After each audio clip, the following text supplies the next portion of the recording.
I'm Mary Beth Carpenter. I'm Executive Director of Preservation Zebulon. We are delighted that we were just awarded a National Register Historic District in Zebulon. It encompasses 318 structures over almost 165 acres. This was awarded by the National Park Service on August 22nd. This was the end of a 5-year process to try to get a district. In 2017, Preservation Zebulon was formed as a nonprofit out of a grassroots group of individuals who were interested in forming to get a historic district and try to preserve some of the structures in town. So my husband Scott and I bought this house 7 years ago. We were looking for a Queen Anne Victorian that we wanted to save, and we were looking for a community that was friendly, that we could see ourselves becoming established in. And we found this house and fell in love with it. Looking around, we saw a number of other homes in the neighborhood that we thought could maybe use a little bit of help. And so we thought, instead of just doing one house, that we would look to getting a whole district. And we had enough interest that we went ahead and formed Preservation Zebulon with the goal of getting one or more historic districts. When structures are torn down, it's more than just a building going into a landfill. The memories disappear. When a house stays up, the information about the builders of our town, or just people who had lived here, multiple families over the years, those go away. And we'd like to restore and preserve the memories of the people who made our town such a great place to live in and be. I'm standing in front of the William and Delaney Wiggs house.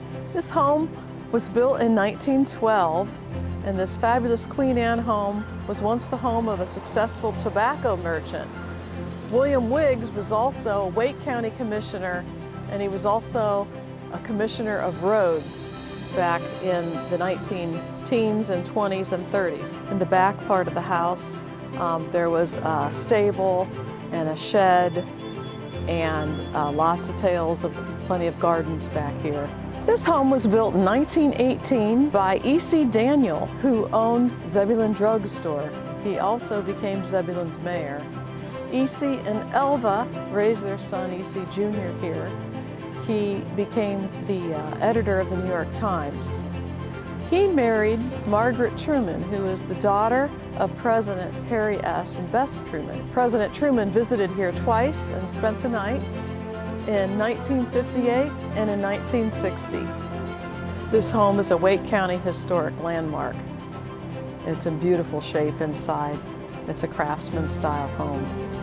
And we're just delighted to have such a beautiful home with historic character in our neighborhood. This beautiful folk Victorian home was built by R.J. Whitley somewhere in the 1920s. R.J. Whitley had started Zebulon Supply Company, which then became Whitley Furniture Galleries about a block further on Arundel Avenue.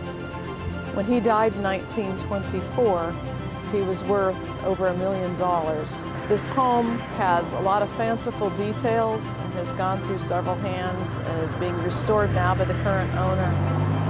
R.J. Whitley also ran a bank in Zebulon and was a mayor.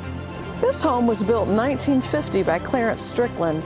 He owned a contracting business along with his brothers. It was later owned by Lorenzo Temple, who ran Temple's Market for many, many years downtown. The house was converted to apartments and then was converted back again to single-family use in 1989. It's a beautiful home inside with a lot of great Queen Anne detailing. It's a point of pride for the town to have this historic district, and we can't wait to get started on educating anyone who has a structure contributing to the district on how they can get tax credits.